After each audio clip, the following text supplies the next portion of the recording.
Boa aula, Pedrão. Valeu. Nós. Então, nós. Mais uma vez, uma boa noite a todos, tá? Hoje a gente vai começar aí um bloco novo de aula, tá? Um bloco que não preciso falar, chove na tua prova, mas assim, despenca, tá? É um dos blocos principais, centrais, é daqueles blocos que se eu falar, professor, escolhe 3 aí, sabe? Assim, tipo, pra esperar uma questão disso. História geral, história geral. Esse é um bloco que você tem que abraçar, tá? Ainda mais casando ele com aquele primeiro bloco de Atenas, democracia, putz, vai cair, já? E é muito usado em redação, aqui é muito importante para redação, e não só para o Enem, eu acho que esse é um bloco que ele toca praticamente quase todos os vestibulares. Esse fim de semana agora, eu fiz um plantão aí de correção de prova da SPSEX, né? Que é prova de cadete, né? Pô, 2 questões de Revolução Francesa e Iluminismo na mesma prova, são 6 questões de história, 2 de Iluminismo e Revolução Francesa, ou seja, 1/3 da prova, né? Estudar a Revolução Francesa, estudar o Iluminismo, o conceito de cidadania moderna, que é fundamental, né? É básico para qualquer vestibular, pessoal. E eu nem vou para o vestibular, é para a vida, né? Isso aqui é muito maior do que uma prova. Vambora, né? Vambora. Como é que eu vou dividir o nosso curso aqui de Revolução Francesa? Deixa eu voltar, pessoal.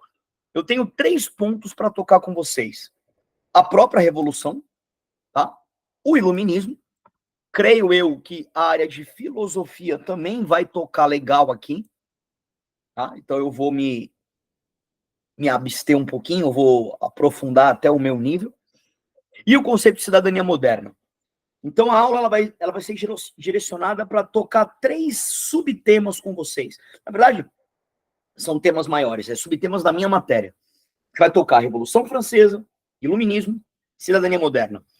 Vamos fazer o seguinte, professor, qual é o que mais cai? Assim, o que desses subtemas, dessa tríade aí, o que a gente precisa tocar mesmo para valer? Iluminismo e cidadania moderna. Por incrível que pareça, o seu Enem curte muito mais esses 2 pontos do que a Revolução Francesa em si. Quando a gente mostrar para vocês os exercícios, vocês vão ver que há uma soberania dos exercícios que você resolveria com os valores da Revolução Francesa e não com os eventos, né, históricos da Revolução Francesa. Você resolveria a questão com a filosofia francesa e não com os fatos históricos sobre a Revolução. Então, vamos fazer assim, vamos tocar na ferida, vamos direto ao ponto, e eu vou diretamente agora com vocês ao Iluminismo e à cidadania moderna. E eu vou flertando com a Revolução Francesa, quando for necessário. Tudo bem? Então, a nossa aula de Revolução Francesa, ela soará muito mais a uma aula de pensamento francês, certo? Que é muito mais útil para a sua prova do que, propriamente, a Revolução em si.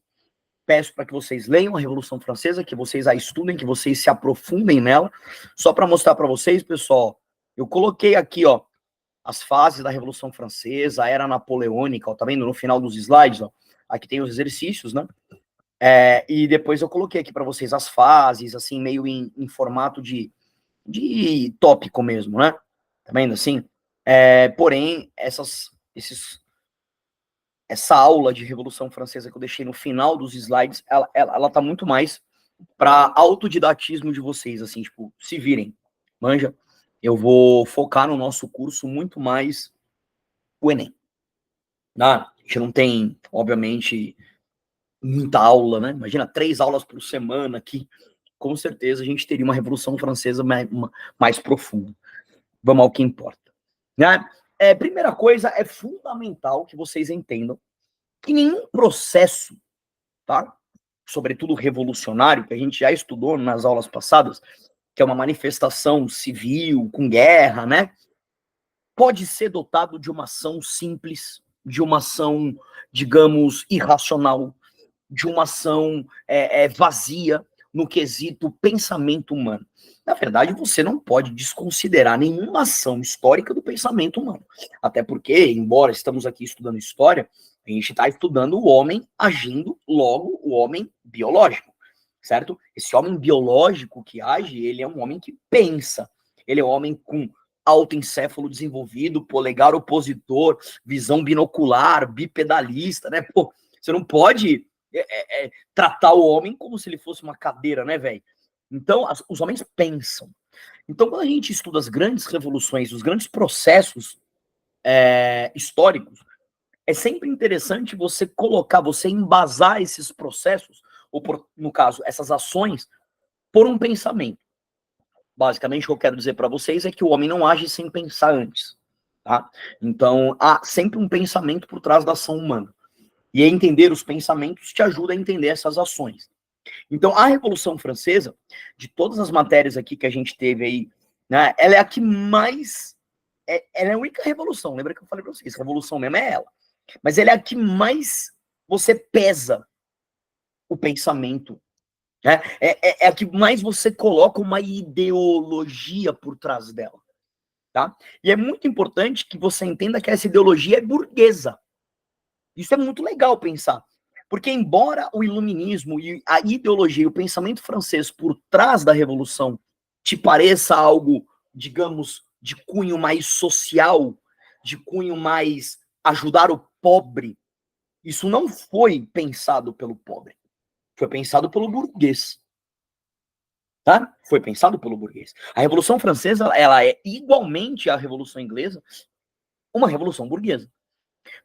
Há de se convir que quem produz iluminismo, ideias, são juristas, advogados, historiadores, pensadores, filósofos, doutrinadores com muita bagagem educacional, ou, portanto, eram ricos, né? Quem produz filosofia iluminista e quem lê a filosofia iluminista não é o pobre, não é o sans-culotte, né? Que significa os sem calças franceses, né?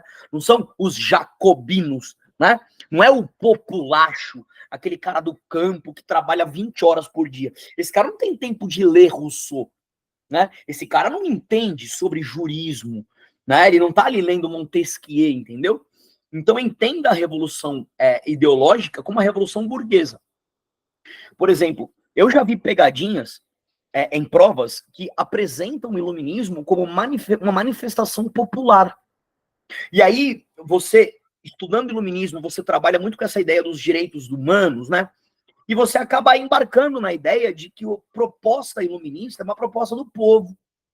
A gente geralmente estuda a queda da Bastilha, né? Aqueles eventos da Revolução Francesa que foram fisicamente liderados pelo populacho, e você adequa a esse movimento um direcionamento exclusivamente popular. E é aí que você erra. Então, quando você vê uma alternativa na sua prova, direcionando a Revolução Francesa a uma ideologia burguesa, você faz X nessa alternativa. Você não a exclui, tá? Porque é muito pegadinha e é muito normal as pessoas atrelarem o iluminismo, a Revolução Francesa, a um movimento social, povo, a um movimento não rico, não do rico, sabe? É o pobre contra o rico. Não é. É o pobre barra mais rico contra a nobreza e contra o clero. O rico está do lado do pobre nessa revolução. Ele é o guia do pobre. E quando eu falo rico, eu falo em burguesia. Eu falo rico em dinheiro. Eu falo rico em educação. Porque na época da Revolução Francesa, o rico, quem acumulava metal, quem tinha controle das leis, era o rei, e era a nobreza, e era o clero. E você tem o rico que pega o dinheiro e investe em educação. Esse rico, o burguês, o trabalhador, o empreendedor, ele está do lado do povo. Ele guia o povo. Então a Revolução Francesa ela é burguesa. E a ideologia da Revolução Francesa, que é o iluminismo, é uma ideologia burguesa, que vem da burguesia e promete ao povo uma espécie de uma proteção, tá? Então qualquer alternativa que mencione o iluminismo a um assunto totalmente social feito pelo povo, não embarca nessa. É um pensamento burguês, mas que serve ao povo. Tudo bem? Esse caminho é muito importante, tá? Então vamos lá. Tirando a aula de filosofia, que imagino eu, vocês estudarão os filósofos do iluminismo, O que vocês precisam trazer do pensamento iluminista? O contrato, né? Vamos ver se eu poderia ter feito isso, né, senhor Pedro? Né? Eu fui um brincalhão aqui, mas tudo bem. Eu vou colocar para vocês aí pelo chat, né? Cara, por que eu não fiz isso? O primeiro grande conceito que a gente vai trabalhar na aula de hoje é o contratualismo. Espera aí que eu digitei errado. Contratualismo, né? Ó, é o contratualismo, tá? Esse contratualismo, ele é um pensamento de que todo movimento político, ele tem que ser pautado em um acordo. Contrato é um acordo. É uma mão de via dupla. É eu e você vamos apertar as mãos, eu farei minha parte e você faz a sua. O contratualismo é uma ideia que a política tem que ser, portanto, um acordo entre governado e governante. Tá? Então, vocês, por favor, adotam isso. E, professor, mas isso é óbvio uma ova, tio. Na época isso é revolucionário. Você dizer, né, para a época, que um sistema político, ele tem que, de certa forma, ser aprovado pelo povo, nossa senhora, é uma revolução. Professor, isso não foi feito na Grécia Antiga? Sim, é, de certa forma, um retorno a Atenas. É, de certa forma um retorno ao nosso bloco 1. E se você se recorda, deveria se recordar, e se você assistiu o nosso bloco 1, as minhas 2 primeiras aulas com vocês, você há de se lembrar que eu falei, esse assunto ainda volta. O nosso conceito de cidadania ainda vai voltar. Vai voltar com um ar de modernidade. Vai voltar com um ar iluminista, com uma pegada francesa. Eu falei isso para vocês. Tá? Por isso que eu falei que o bloco 1 ele se juntaria a esse bloco 6 em um curso mais rápido, em uma aula mais cabeça, que você não precisa seguir uma linhazinha histórica. Porque é a mesma ideia, é um retorno. Portanto, lá no século XVIII, lá em 1700, a gente vai retornar a basicamente o século IV, V antes de Cristo. A gente vai voltar 500 anos antes de Cristo. A gente vai voltar 1.200 anos no tempo para trazer uma ideia de que o povo tem o direito de participar do governo. E este modelo, essa filosofia, este pensamento nasce com o nome de contratualismo. E sabe onde ele nasce? Ele nasce com 2 filósofos ingleses, um chamado Hobbes e um chamado John Locke, né? E ele vai ser reformulado, bonitinho, nas mãos de Montesquieu e Jean-Jacques Rousseau, que é digamos, o cara que colocou a cereja no bolo, aquele que finalizou a parada. Eu já vi prova de nível alto, não é o caso assim, tipo, prova pesada mesmo, que coloca alternativas Hobbes e Locke como iluministas. O iluminismo é um movimento francês. Ele não é um movimento inglês. Por exemplo, essa última prova que eu citei, que eu corrigi agora no sábado, teve vestibular, caiu uma questão bizarra, questão ridícula, tá? Mas a questão falava mais ou menos assim: faça X no pensamento que começou na Inglaterra, se desenvolveu na França, a alternativa certa era o iluminismo, iluminura. Há controvérsias. A gente não vai anular a questão, mas o iluminismo não nasceu na Inglaterra. As ideias que formaram o iluminismo nasceram na Inglaterra. Qual era essa ideia? O contratualismo.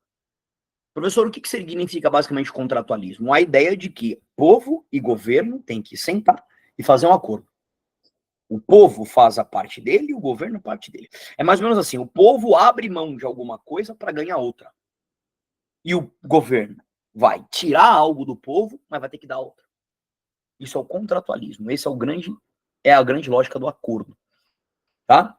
Imagino eu que talvez em filosofia vocês estudaram que o primeiro grande acordo idealizado pelo contratualismo foi o acordo do Hobbes, onde o homem perde a liberdade e ganha o direito à vida. Aquela história do homine lupus homini, né? O homem é o lobo do próprio homem. Né? O Hobbes tinha essa ideia que se o governo não existir, o homem se destrói. Por isso há necessidade de um governo forte e autoritário controlando o povo. Né? Só que esse governo forte e autoritário, ele é escolhido pelo povo. Ele é embasado pelo povo. Não chegaram ainda. Tá? Devem chegar. Se vocês estão aí com filosofia nos trinques, essa parte da filosofia ela é um pouco mais para frente mesmo. Ela vai vir mais para o final do curso, faz sentido. Tá? Mas quando vocês virem o Hobbes, você vai ver que ele é o primeiro cara que defende a monarquia absoluta a partir de um acordo. Cara, isso é incrível. Porque a ideia de uma monarquia absoluta é a ideia de um rei hereditário, né? Que o pai tem um filho primogênito e ele assume o governo e o sangue define o poder do rei. O Hobbes é o primeiro cara a defender o rei, mas sem que a sua base seja hereditária, mas que essa base seja contratual, que seja um acordo, que o rei respeite a regra, porque se ele não respeitar a regra, teremos uma guerra de todos contra todos. Portanto, o homem lobo. Para você governar o lobo, você precisa fazer um acordo com o lobo. E pacto com lobos são pactos autoritários, violentos, né? Então ele traz muito essa ideia, né, do acordo, do pacto. Mesmo que você discorde do Hobbes e ache o pensamento dele muito para a época e pouco moderno, você tem que enxergar o que há de moderno em Hobbes. O que há de moderno em Hobbes? A participação, a escolha, o direito do homem em opinar e em escolher ser governado. O Hobbes ele fala, você escolheu ser governado. É sua escolha. Se é sua escolha, você abriu mão de algo por isso, que é o direito à vida pelo direito de liberdade. O Hobbes fala que se todas as pessoas forem livres, elas se matam. Então você tem que abrir mão da sua liberdade, o governo tem que controlar a liberdade das pessoas para protegê-las e garantir que elas não se matem, portanto a vida é preservada. Ó, direito à vida, primeiro direito humano, cara. O cara já levantou o direito à vida aqui. Você tá falando desse tópico democracia moderna ou ainda não? Vou chegar lá. Tô falando do Tá. contratualismo, que eu errei, né? Que eu devia ter começado pelo contratualismo. Eu tô falando com... Agora, ô Pedro, você já consegue imaginar que a ideia de democracia moderna, ela conta com a participação do povo? Então, Sim. é meio clichêzinho, tá? Então eu já tô falando de democracia moderna, sim. Tá? Sim, sim. O que eu quero trazer para vocês é que esse debate sobre a participação do povo, ela começa lá na Inglaterra. Ela vem com Hobbes, ela vem com Locke. E aí ela vem ganhando esses ares de democracia na França. É a França que vai formar essa ideia de democracia moderna. Vamos conceituar a democracia moderna? Leva esse conceito para a prova. Com ele você resolve muita coisa, tá? Muita coisa. Então, vamos voltar só para a gente não se perder, tá? Então, ó, começamos a aula com o contratualismo, certo? Este contratualismo traz a ideia de que todo modelo político do futuro deve ser um modelo pautado pela escolha do povo e pelo acordo entre povo e governo. Portanto, o povo tem uma participação na escolha do governo, tá? E essa ideia chega à França e ela é moldada sobre o conceito de democracia moderna. Vamos lá. O que seria uma democracia moderna? Primeira coisa, é uma democracia onde o povo vai participar da política em caráter deliberativo e por vontade geral / consenso. Vamos lá. Vamos lá. De novo, o que seria a democracia moderna? Participação popular por deliberação e decisões por vontade geral e consenso. De novo, como você participa da democracia moderna? Que tipo de participação você vai ter? O Rousseau, ele diz que todos nós temos o direito de participar da política. E essa participação, ela tem níveis de participação, tá? Todos esses níveis de participação, eles são deliberativos. Alguém aí sabe o que é deliberação? Vocês já viram a ideia de deliberação? Aparece a palavra já na prova, hein? Tá? Deliberação é simples, nem é uma palavra tão a palavra pode ser feia, mas a explicação dela você não vai esquecer nunca mais. É debater política. Deliberar é discutir política. Falar sobre a cidade. Deliberar, vou deliberar. Vou expressar opiniões, formar conhecimentos, análises e argumentar sobre os assuntos da cidade. Falar sobre política, isso significa deliberar. Pronto, você não esquece mais, o conceito é bem simples. Sabe aquelas pessoas que viram para você e falam assim, política não se discute? Você dá uma voadora nesse cara. Você é maluco, velho. De onde você tirou que política não se discute? Política é para ser discutida. Ou você não é um democrata. Tudo bem. Então você vai defender ditadura, você vai defender faraó no Egito. É outra história. Se você tiver um pensamento moderno, de política é feita para se debater. Ponto. Se não houver debate, não há democracia. Acabou. A forma mais direta de participar da política é a deliberação. É o debate. Por isso que na democracia moderna, as pessoas e o direito à deliberação, que faz parte do nosso direito, aqui ó, político, tá? Que está na nossa Constituição e está no direito humano também, é um direito que nos garante o direito, né, obviamente, e o dever, inclusive, de participar da política de onde a gente vive. No caso do Brasil, é obrigatório a votar, né? Então, a deliberação, ela tem que ser uma participação tanto na construção do voto, quanto na fiscalização do governo. Porque se é um contrato, se temos um acordo, esse acordo precisa ser respeitado. E quem faz o acordo ser respeitado é a reunião, é a relação entre governante e governado. Por isso, se você olhar para o Brasil hoje, você não vê uma democracia moderna, de fato. Concorda? A gente tem uma prática muito mais de votar e calar a boca, né? E eu nem vou chegar ao nível de debater sobre o nível do nosso debate político para prefeitos, por exemplo. Você não pode chamar aquilo de deliberação, né? Mas há quem diga que sim, né? Que acha que aquilo é uma deliberação. Esses caras vão ler Rousseau, Montesquieu, os básicos, tem um cara chamado Condorcet, vai lá para os franceses em 1800, você renasceu o Rousseau aqui agora e falar que você participa da política, você ficar comentando no blog do cara, não é isso, você não entendeu, né? Você não entendeu. Se o cara virar e falar assim, eu participei de todos os debates lá, eu fiz política, você não entendeu o que os caras estão dizendo, né? Essa participação deliberativa aqui, ela é com conhecimento político. Inclusive, um dos grandes direitos para garantir a democracia moderna, olha o meu dedinho vindo para o direito social aqui, ó. Vem reto comigo. Direito à educação. Veja como toda a estrutura da democracia moderna, ela se conecta com os direitos, né? Você tem que ter uma gama de direito, porque senão a engrenagem não roda. Não tem como ter deliberação, portanto, participação política, se as pessoas não tiverem educação. E quando eu falo em educação, eu não estou dizendo respeitar os mais velhos, obedecer a placa de sinalização, o meu pai falou, a minha avó. Educação política, irmão. O bagulho é técnico. É conhecer a cidade. É conhecer a cidade mesmo. É educação política. É política na escola. É isso. É isso.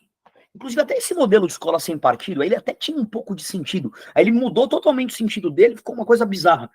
Mas a ideia é óbvia de que ensine-se política na escola sem direcionamento político. Né? Agora, você não tem nenhum nem outro, assim, né? Aí você ou catequiza o aluno, literalmente, lá, ou não ensina nada, né? O Brasil não consegue, né, entender como a coisa funciona. Você tem que educar a política, mano. Mas com 7 anos de idade tem que saber o que é república, como vota, o que é um sistema eleitoral, como funciona a justiça eleitoral, né? O cara tem que saber como constrói um partido político, o que eu faço para ser candidato, como que funcionam os sistemas de voto majoritário, proporcional, qual é a organização política do Brasil, o que é um Estado de Direito, o que é o ECA, Estado da... Tem que ser debulhado na escola. Sabe assim? Tira feudalismo. É o que eu falei isso pra vocês, né? O cara fica estudando talha, corveia, cruzada, matriz. O cara fica lá estudando a planta, gimnosperma. Irmão, cara, não adianta nada você saber o que é a gimnosperma, com todo respeito à biologia, e você não tem a menor ideia do que é um sistema proporcional de voto, que é o que vai eleger vereador daqui a 2 meses. Você não tem noção do que é um sistema proporcional. Né? Então, é isso. As pessoas têm que ter educação política. E educação política é um direito social. Decore isso aqui, hein? E para usar em redação, ó, lindo e maravilhoso, tá? Lindo e maravilhoso, aqui é artigo 5º, tá? Educação, direito social, tá na Constituição do Brasil. Então, esse direito à educação, por exemplo, ele embasa o direito de participação política. Então, as pessoas vão deliberar com a educação, não é comportamento e etiqueta, é conhecimento de causa. E eu concordo com vocês. Imagina um debate político no Brasil, na cultura brasileira, os caras discutindo política de verdade, sendo que você nunca teve aula de política. Você desliga a TV, você se descredencia do blog, do site, sei lá, do que você quiser. A gente não gosta de falar de política. Se colocar 2 caras debatendo política, com 3 minutos escutando, você desliga. Só que coisa chata, ninguém vai xingar a mãe de ninguém. Insuportável. Não tem a menor graça se ninguém for engraçado, dançar com a vassoura, né? Vestir a camisa do Corinthians. Aí fica, né? Eu tomo caldo de cana, né? Populismo, né? Vocês estudam isso geralmente em política brasileira, né? Na história do Brasil. Isso não é palhaçada, musiquinha, padre de festa junina. Não tem graça, né? Se os caras debaterem política mesmo, talvez, às vezes eu fico olhando pro debate e falo, será que esses caras, eles não estão errados também? Porque se esses caras falarem sério, ninguém vai ver, ninguém vai assistir. Né? Eu imagino, assim, sabe, quem vota não vai assistir. Talvez lá, meia dúzia, né? Enfim, tá? Então, a democracia moderna é um sistema político que precisa da participação, precisa das pessoas educadas deliberando política. E olha que coisa maravilhosa. E de que os votos sejam por consenso. Puta que pariu. Como a gente tá longe disso, hein, velho? Como que... Se o Rousseau renascer aqui hoje, se você levantar o Rousseau aqui agora e falar para ele que, vamos pegar aqui, que o Lula foi eleito na última eleição por democracia, porque ele teve 50% mais pelo menos de voto, o Rousseau vai dar na tua cara. Não, foi democrático, o Lula foi eleito porque a maioria votou nele. Isso não é democracia. Isso é somatória de egoísmo, diria Rousseau. Já parou pra perceber? O nosso sistema democrático, ele não é democrático, porque ele é egoísta. As pessoas vão numa cabine mágica, apertam um botão, votam em quem elas querem, pensando nelas, não debatem sobre aquilo. Você soma a individualidade de cada um e fala quem tem mais ganha. O que teve de democrático? Quem votou aqui em São Paulo pensando na vida de quem mais precisa lá no interior do Ceará? Quem vota pensando no geral? Quem vota pensando no próximo? Quem vota abrindo mão dos seus interesses para ajudar alguém? Se o voto for somatória de individualidade e não houver debate pelo consenso, ou seja, o uso do seu direito para entender que o governo é de todos, não há democracia. Não há democracia. Não há. É tipo assim, eu fui eleito pelos caras do candomblé. Pessoal do candomblé, eu vou governar para vocês. Não! Você vai governar para o satanista, você vai governar para o Wicca, você vai governar para protestante, você vai governar para católico. O Brasil é assim, quem votou em mim, eu governo para ele. Você não votou em mim, tá na roça. A gente é muito egoísta, entendeu? Os modelos a prática do voto, ela é individual e o modelo político é individual. Ou seja, o acordo não é individual. O acordo não sou eu com o governador. O acordo é o governador com o povo. Como um todo, como consenso. Isso é democracia moderna. Participação, educação, deliberação e voto, eleição por consenso. Leva isso para a prova. Fala, senhor Pedro. Pera aí, então, deixa eu ver se entendi. O que a gente estaria vivendo hoje no Brasil não seria democrático, então? Não, claro que não. O Brasil está muito longe da democracia. Muito longe. Não, na verdade eu até concordo com isso que você falou, mas, tipo, se você pudesse usar um exemplo, não perfeito, mas o mais próximo desse de democracia que a gente está vendo atualmente, qual poderia ser? Estados Unidos, talvez? Deixa eu te falar uma coisa, Pedro. Tem até um exercício, depois a gente vai fazer, vou te mostrar. Uhum. A democracia ideal, esse modelo iluminista de democracia, para você atingir ele, você precisa ali de vários itens e vários processos históricos. O mundo hoje tem 250 países, vou chutar, é por aí. 200 desses países são repúblicas, 50 são monarquias. Dessas 50, a maior parte das monarquias são parlamentares, então elas também votam. Então, de 250 países do mundo, 230 são repúblicas ou parlamentarismo. Ou seja, tem voto. De 230 países no mundo, menos de 20 países tem mais da metade do que é necessário para ser democrático. O que eu estou te dizendo é que não há nenhum país do mundo que chega perto do modelo de democracia moderna. Tá? O modelo de democracia moderna, ele é um modelo de futuro. Ele é um modelo de tempo. Isso aqui foi feito na Revolução Francesa. Não é assim, cara. O cara inventou a democracia em 1800, se aplica em 1801, cara. E esquece. Demora. Isso não é simples, isso é cultural, é processual. Não há países no mundo que tocam a democracia. Tem países que tocam um conceito, tem países que tocam outro, e assim vai. Sabe qual país que mais tem itens democráticos no mundo? É a Costa Rica. A Costa Rica. A Costa Rica, ela tem um item democrático que, assim, é assustador. Poucos países do mundo têm, que é uma polícia desarmada. A polícia é loucura. Não viveria lá, não. Não tem crime? Para que tem arma? A Noruega fechou ideia. A Noruega fechou cadeia. Não tem quem pôr. Se eu colocar no Google agora e colocar penitenciárias fechadas na Noruega. Eles fecharam 3 penitenciárias em 4 anos. Não tem quem pôr.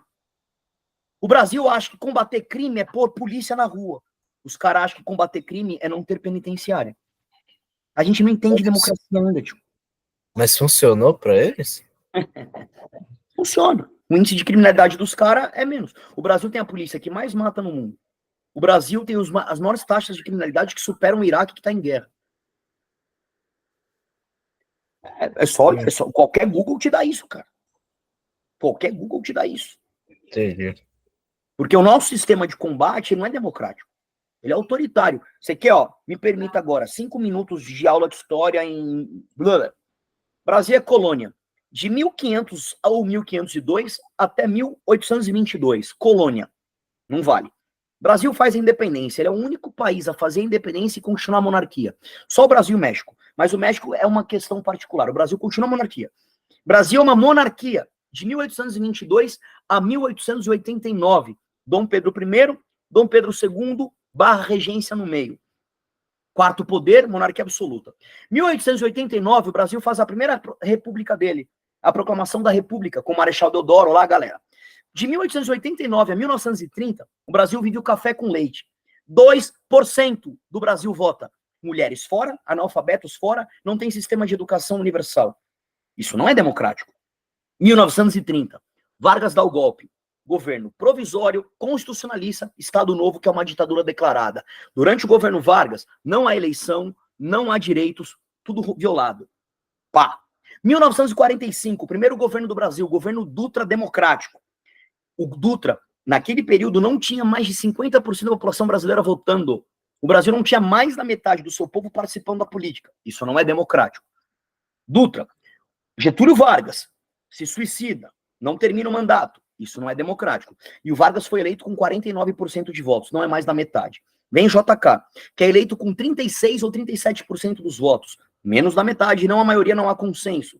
A metade da população brasileira ainda não votava, não é democrático. Sai JK, entra Jânio Quadros, não termina o mandato. Não é... Vem João Goulart, sofre o golpe militar, não é democrático. Começa o regime militar, 1964 até 1985. Ninguém vota, MDB, Arena, caos, regime militar no Brasil. 1985, assume no Brasil Tancredo Neves, que foi eleito indiretamente por uma junta, não é democrático. Morre, vem Sarney, vice, que era da Arena, ninguém votou nele, não democrático. Assume o Collor, primeira eleição da história do Brasil com mais de 50% do povo votando. Collor é eleito, sofre processo de impeachment, não democrático. Sai do governo, entra Itamar. Isso já estou em 1994. Fernando Henrique Cardoso, primeiro presidente da história do Brasil, em 1994, a cumprir um mandato. Cara, 1994, o Brasil teve o primeiro presidente que cumpriu o mandato. Ô, velho, qual é a nossa experiência democrática, historicamente falando? É zero. O Brasil é um bebê, velho. Esquece. Democracia no Brasil, relaxa. Relaxa. Olha a história do Brasil, que zona democrática. E ainda tem impeachment de Dilma, FHC dando golpe para ser reeleito, cadeirada. Mas pedir impeachment não é democrático pedir impeachment? Claro que não. Óbvio que não. Mesmo que seja uma pessoa. O que tem de Mesmo que seja democrático? O que tem de democrático o processo de impeachment? Que é a anulação do meu voto. Eu votei no cara, você está anulando o voto dele. Não, mas tipo, vamos supor que um cara ruim que não tá levando o país pra frente, não é justificável o impeachment? Se for justificável, sim. Ah, então beleza.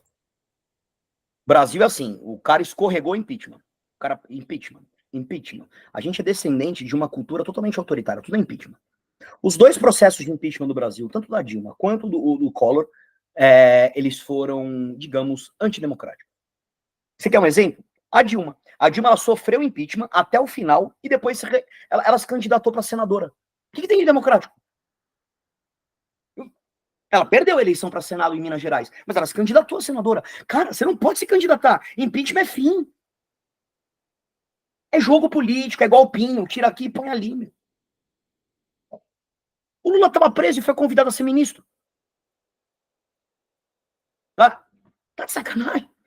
Que país é? Que tem de democracia nisso? Não é porque teve os impeachments brasileiros, eles são processos totalmente de golpe. Eles não são processos democráticos. Mas eu concordo com você, sua ideia não está errada. Se o contrato não for cumprido, você refaz o contrato. Você troca o sistema eleitoral. Beleza, eu entendi o que você falou. O processo de impeachment em si, a sua base, não é antidemocrático. O problema é o Brasil. O problema é o Brasil, que pira impeachment. A gente adora trocar presidente, acho no máximo. Né? Beleza? Vamos aqui de novo. Olha essa questão aqui para vocês que eu trouxe, ó. Tranquilo, hein? Vamos lá. Olha lá.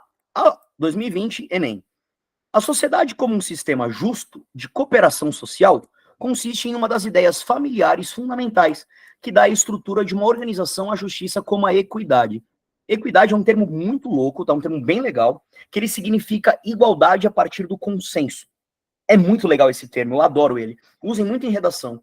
Equidade não é todo mundo igual.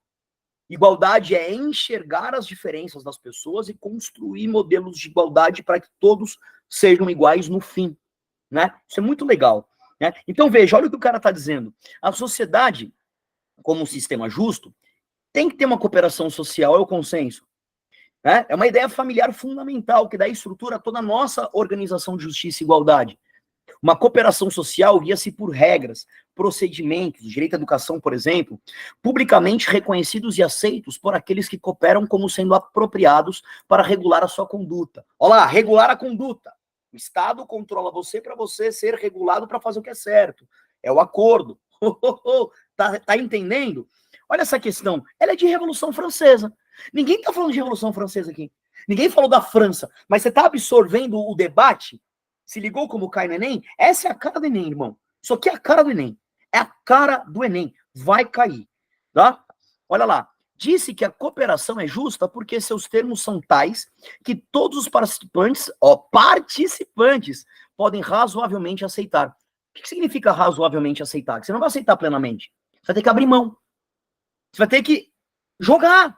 Você vai ter que negociar, tio. Desde que todos os demais também o aceitem. Conceito. Democracia moderna aqui no texto, cara. Ele não usou a palavra democracia moderna. Olha aqui o conceito. Olha aqui a participação. Olha aqui a deliberação. Tá tudo aí. Olha lá. No contexto do pensamento político, a ideia apresentada no texto mostra consoante parecida com qual ideia ao longo da história? Um ideal republicano de governo? Olha que perigo, que questão difícil, velho. Um ideal republicano de governo? Uma pessoa... Cara, eu acho que é muito normal você assinalar. Você fala assim, pô, claro, cara, a república a gente participa, né? Uma república, tipo o Brasil, né? A gente tem direito. Pô, é um perigo, velho. É um perigo, Guarda ela faz sentido, Ela não tá totalmente errada. B, há uma corrente tripartite de poderes. Essa é uma frase que faz sentido, mas ela tá fora de contexto. Professor, o que é uma corrente tripartite de poderes? É a aula que vem. Direito legislativo, executivo e judiciário. Separação de 3 poderes. Tá? É a separação de 3 poderes. A separação de 3 poderes, ela é típica de um modelo político social, democrático, de caráter social, casa aqui com uma república, casa. Mas tá dentro do assunto. Mas o texto não tá falando sobre separação de poderes, né? Aí, por isso que eu acho meio fora de contexto numa interpretação de texto rasa. Posicionamento crítico do socialismo. O cara tá criticando o socialismo, não, nada a ver. Legitimar o absolutismo monárquico. Essa aqui, você faz X nessa, você volta pra casa, né, Zé? Tá de sacanagem. Ninguém tá falando de absolutismo aqui. Entendimento do contratualismo moderno. Paulo. É aí. Eu corrigindo essa questão em 2020, online, eu lembro na época. É todo mundo na área. Tio, o texto está falando sobre democracia moderna. A democracia moderna, ela nasceu no contratualismo. É contratualismo. Mas, professor, o contratualismo não é um ideal republicano de governo? É. Mas o texto é sobre o contratualismo. Ó, a ideia apresentada no texto é consoante com qual ideia? De contratualismo. Que é o ideal republicano de governo. O cara é um filho da mãe que fez essa questão. Ele arrepiou a galera, velho. É um saco. É um saco. Na verdade, o ideal republicano de governo é o texto. Só que a pergunta é, o que se parece com o texto? Não qual é o ideal do texto. Né? Certo? O que está consoante com o texto? O entendimento do contratualismo. Que é o ideal típico das sociedades republicanas modernas. Foda. Tá? Essa questão é muito complicada. Ela é muito complexa. Acho ela insuportável. E a galera na época errou bonito. Né? Errou bonito. Tá? Eu tenho um monte de questões aqui. Um monte. Depois vocês fazem. Um monte. O Enem adora isso aqui. Pessoal, você, para terminar a aula, vai associar o conceito de democracia moderna ao conceito de cidadania moderna. Feito isso, irmão, você está pronto para a prova. Tá? E esse conceito de cidadania aqui, ele também te ajuda muito em propostas, em redação. A chance de ter um tema de redação para vocês, que vocês precisem mexer na lei, fazer valer os direitos, como principalmente proposta, sabe assim, equidade feminina, bullying, inclusão, já teve surdos, pedágio na internet, direito de manifestação, cara, tudo é democracia, mano. Sabe? Tudo envolve direitos, cara. Vai pra prova com a Carta de Cidadania do Brasil decorada aqui, velho. Você manda bem. Você citar direito político, civil e social do Brasil, trabalhar com essa ideia de uma democracia moderna, participativa, putz, show de bola, cara. Fala, senhor Pedro. A cidadania está englobando esses outros direitos aqui, né? Isso. Quando a gente fala em... o que é cidadania, basicamente? Só lembrar da Grécia. É você participar da cidade garantido por esses direitos. Isso é um cidadão. Um cidadão, lembra que ele é uma mão de via dupla também. É tipo um contrato. Ele recebe direitos e usa esses direitos para participar da política. É isso. É isso. Isso é um cidadão. É alguém que recebe, ao contrato, ele recebe isso do governo e ele pratica a democracia. Daquilo que ele recebeu. O governo te dá isso para você usar isso para montar o governo. Participar do governo. Tudo bem? Para terminar a aula. Decora. Tatua na testa isso aqui, irmão. Não tem conversa. Quais são os direitos civis? Direito à vida, igualdade jurídica e todas as liberdades individuais, que eu vou te dar na aula que vem. Direito político, sufrágio universal, vou te explicar semana que vem. Contra o censitarismo, ou seja, o voto é secreto valendo 1, vou te explicar semana que vem. Justiça eleitoral garantida, vou te explicar semana que vem, e já caiu justiça eleitoral na tua prova. Estado de direito, contratualismo, é um direito político. Direitos sociais, tem que decorar. Direito a lazer, previdência, família, saúde, educação, CLT criada pelo Vargas, consolidação das leis trabalhistas, direito à segurança e proteção às minorias. Decora. Isso aqui chama artigo 5º da Constituição. Se você falar artigo 5º numa redação, nossa, bum, estourou, tio. Decora. E pedem, hein? E pedem, os caras pedem. Ó, só para terminar a aula, que eu já te dou a palavra, Pedro. Olha a questão de 2015. A justiça eleitoral. Tá? Cai, mano. Isso aqui chove, eu tô te falando. Cai. Semana que vem eu vou te dar todos os conceitos de cidadania. Terminou ali, a gente faz exercício e depois eu... Revolução Francesa, vocês se viram. Pergunta, Pedro. Pode perguntar a parte final antes de terminar a aula. Volta no slide. Vamos lá. Peraí. Não, você disse que vai explicar o que é censitarismo. Censitarismo. Não, a aula que vem é isso aqui. Você decora, tá. anota isso aqui, guarda isso aqui. Semana que vem eu vou te dar. Beleza? Hoje a ideia mais era te dar a democracia moderna, o contratualismo, né, vindo do iluminismo, tá? Tira print. E na semana que vem eu vou te dar o conceito de cidadania. Cara, a chance de você usar isso na prova é muito alta. É muito provável. Se você pegar os últimos 15 temas do Enem, de redação, 10 você usava. Tô falando, teve aí inclusão, direito da mulher, pedágio na internet, que é liberdade individual, que é liberdade de expressão. E liberdade de expressão, cara, é um tema que tá bombando. Moda pra caramba. Né? Tá na moda. Direito a trabalho, imigrante, que é direito de proteção à vida. Deita e rola aí. Tudo bem? Beleza?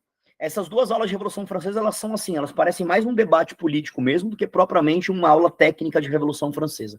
Porque o Enem pede isso. A sua prova pede isso. Ela tem esse estilo. É só você fazer esses exercícios aí. Já faz para aula que vem, que eu não vou conseguir fazer todos, porque tem um monte. Vou fazer alguns. Fechou? Boa semana aí para vocês aí. Aproveita aí, né? E vambora até a semana que vem. Fechou? Deu horário. É raro terminar no horário, né? Forte abraço, pessoal. Tchau, tchau. Boa noite.